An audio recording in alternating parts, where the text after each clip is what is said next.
So I'm going to run through how you do Autocarpet. Now, the way I do it is, firstly, I'll come and I'll measure the general thickness of what I need.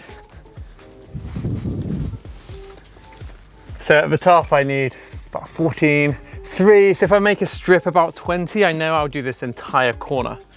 Now, for me, I find the important thing is to have at least one straight edge. And it's much easier to have a straight edge if you have some kind of board to cut it on. So it's laid out on this board. And if you maintain straight edges, it will be much easier not to have all sorts of funny shapes. So basically what I would do, I would spray your contact adhesive on your carpet, and then carefully spray it on what you're going to stick it to. Now, the other thing to be really careful of is where your seals are. Don't stick carpet on where your seals are going to close on the door. So here it's this height. What I've done with these doors is I've brought the cladding right up to the seal. So I'm not going to have Autocarpet on this edge, but just on that middle edge, because it's the only edge which is visible. And let's make it a little bit easier for myself.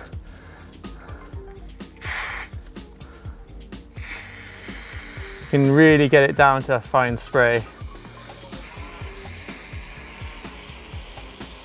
What I would recommend is you get a fresh scalpel blade, because it's much easier if this is easy to cut. And it's easier to cut with a very sharp blade. So the question is, which line do I want to start with? Now, Autocarpet's kind of a bit flexible. And I think I'm going to start with the outside edge. You can kind of like mold it a little bit. So you've got a bit, it's quite forgiving. It's obviously quite sticky already. So I'm going to tuck it into that corner.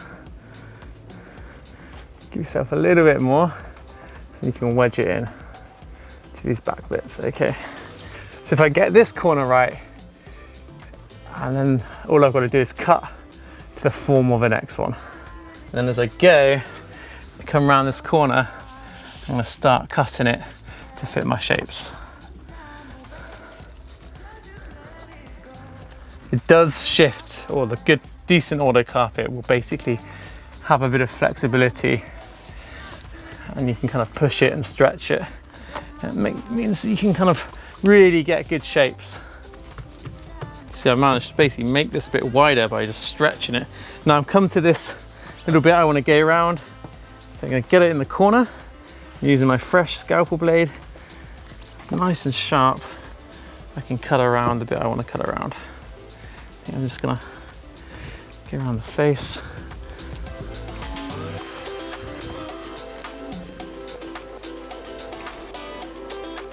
So getting around this handle is actually a bit of a challenge. So I'm just going to cut around it, and I can figure out it later. You can put little patches in, and you've got quite a few options of what you do.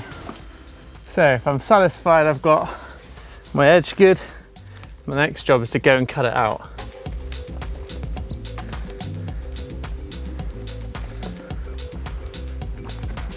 As you can see, this edge now, I can just kind of like tuck into this corner, and then from when you're looking at it, suddenly it makes the van look kind of finished.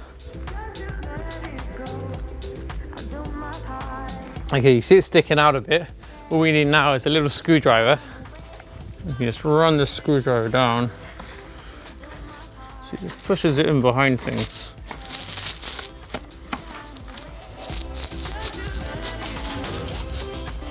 Pretty tidy. Another thing to know with the Autocarpet is you tend to have a fluffy side and a slightly smoother side. Put the fluffy side with the glue and the smoother side on the outside.